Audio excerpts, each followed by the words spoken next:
तो प्यारे बच्चों नमस्कार, जय हिंद, वंदे मातरम। आप सभी स्टूडेंट्स का बहुत बहुत स्वागत है। वार्षिक परीक्षा कक्षा 11वीं विषय हिंदी।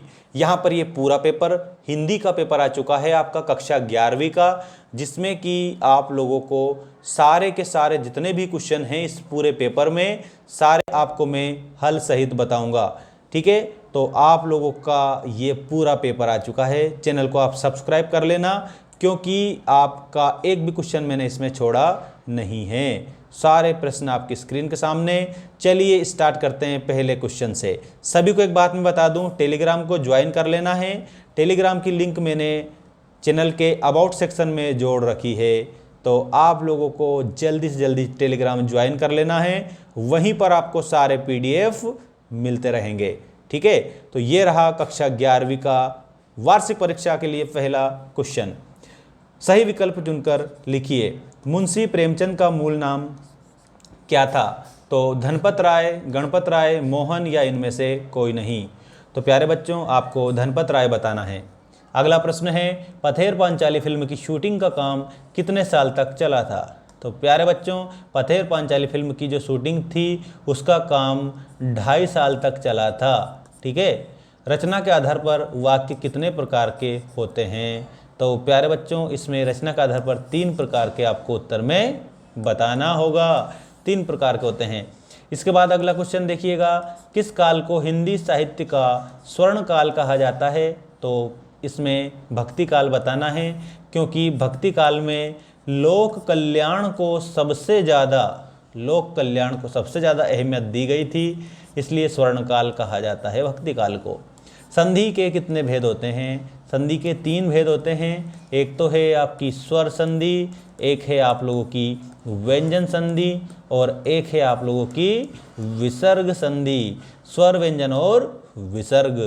तो इसमें 3 बता देना। नान भाइयों का मसीहा किसे कहते हैं? तो प्यारे बच्चों इसमें नान भाइयों का मसीहा मियाँ नसीरुद्दीन को कहा जाता है। मियाँ नसीरुद्दीन 56 प्रकार की रोटियां बनाते थे, और एक जिसमें वो तुनकी जो रोटी है उसके बारे में चर्चा भी करते हैं। ऐसा आप उत्तर में बताएंगे। इसके बाद में आपका रिक्त स्थान आ चुका है। सारे के सारे उत्तर आपको मैं बताऊंगा। चैनल को आप सब्सक्राइब कर लेना और वीडियो को लाइक जरूर कर दिया करें आप। ठीक है, देखिएगा, मीरा को भगवान की भक्ति प्राप्त हुई थी। तो भगवान श्री कृष्ण की भक्ति। ठीक है, उन्होंने क्या कहा था कि जाके सिर मोर मुकुट मेरो पति सोई। ठीक है, मतलब भगवान कृष्ण को वो अपने पति रूप में स्वीकार करती है मीराबाई। ठीक है, और राजस्थानी भाषा है मीराबाई की, याद रखना सभी। रीतिकाल का प्रधान रस कौन सा है? तो इसमें आपको श्रृंगार बताना है। श्रृंगार रस रीतिकाल का प्रधान रस है। मियाँ नसीरुद्दीन किस्म की रोटियां बनाते थे? अभी मैंने आपको बताया था 56 किस्म की। संस्कृत भाषा से हिंदी में बिना परिवर्तन के आए शब्द कहलाते हैं तत्सम शब्द कहलाते हैं। ठीक है ना। कबीर के उपासक थे। कबीरदास निर्गुण भक्ति निर्गुण उपासक थे। ठीक है, कबीर की भाषा तो सधुक्कड़ी। कबीरदास जो है ना पंचमेल खिचड़ी भाषा, सधुक्कड़ी भाषा का प्रयोग करते थे, क्योंकि वो भाषा उन्होंने देशाटन के माध्यम से इधर उधर घूम घूम कर वो सीखी थी। उस भाषा का वो प्रयोग करते थे, पंचमेल खिचड़ी जिसे बोला जाता है। अगला प्रश्न है आपका, निम्नलिखित कथनों के समक्ष सत्य असत्य लिखिए। मुंशी वंशीधर ईमानदार थे। तो इसमें आप लोगों को क्या बताना है? इसमें आप लोगों को उत्तर में बता देना है सत्य। अपू के साथ 2.5 साल बाल मुकुंद गुप्त की रचना है। तो इसमें आप लोगों को क्या बताना है? असत्य। ठीक, लता मंगेशकर को स्वर कोकिला कहा जाता है। इसमें आपको सही बताना है प्यारे साथियों, इसमें आपका सही उत्तर होगा। उपसर्ग किसी शब्द या शब्दांश के पहले प्रयोग होता है। तो इसमें भी आपको सत्य बताना है, क्योंकि उपसर्ग शब्दों के प्रारंभ में ही लगता है और अर्थ में चमत्कार उत्पन्न कर देता है। वीर गाथा काल हिंदी पद्य साहित्य का प्रथम काल है। तो इसमें भी आपको सत्य के रूप में इसे बताना होगा। 9-2-11 होना मुहावरा है। बिल्कुल सही बात है, मुहावरा है। और मुहावरा क्या होता है? वाक्यांश होता है। मुहावरा वाक्यांश होता है, वाक्य का अंश। इसके बाद में सही जोड़ी आ चुकी है आपकी स्क्रीन के सामने। ये रही सही जोड़ी, जिंदगी नामा। तो जिंदगी नामा के आगे आपको कृष्णा सोबती ही बताना है। रस, तो इसके आगे काव्य की आत्मा बताना है।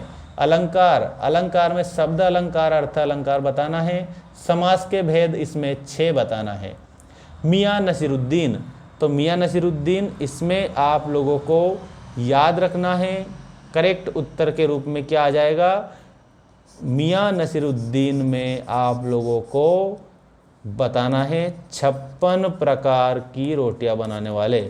ठीक है, 56 प्रकार की रोटी बनाने वाले, ऐसा आपको बताना है। ठीक है, 56 प्रकार की रोटी बनाने वाले थे मियाँ नसीरुद्दीन। कर्जन, तो ये बंगाल विभाजन लॉर्ड कर्जन के कारण ही हुआ था।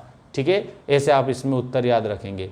अब मैं जो क्वेश्चन बता रहा हूँ वो 5वां क्वेश्चन है, एक शब्द में उत्तर दीजिए वाले में। देखिएगा, विदाई संभाषण नामक पाठ के रचनाकार कौन हैं? तो आप लोगों को एक बात मैं बता देता हूँ, इसमें आपका कंप्लीट उत्तर क्या आ जाएगा, विदाई संभाषण बाल मुकुंद गुप्त। ठीक है, बाल मुकुंद जी। इसके बाद में नेक्स्ट आप देखिएगा, गद्य की कोई एक प्रमुख विधा का नाम लिखिए। तो इसमें आपको गद्य की प्रमुख विधा में निबंध लिखना है। स्वर साम्राज्ञी किसे कहा जाता है? तो इसमें आपको लता मंगेशकर बताना है उत्तर में। दोहे में कुल कितनी मात्राएं होती है? दोहे में 24 मात्रा होती है। मीरा ने अपना आराध्य किसे माना है? तो इसमें भगवान श्री कृष्ण को उन्होंने अपना आराध्य माना है। 9 2 11 होने का अर्थ क्या है? ये मुहावरा है, इसका अर्थ होता है भाग जाना।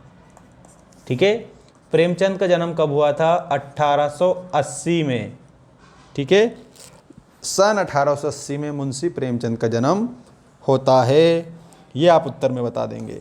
इसके बाद में ये आप लोगों के और जो क्वेश्चन इस पेपर में हैं ये आपको मैं पूरा बता रहा हूँ, देख सकते हो।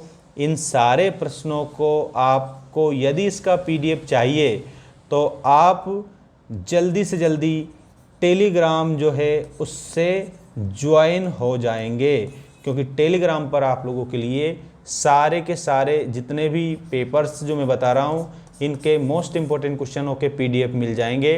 टेलीग्राम की लिंक मैंने डिस्क्रिप्शन में दे दी है, या फिर आप लोगों को चैनल के अबाउट सेक्शन में जाकर भी उसको डाउनलोड कर सकते हो, देख सकते हो।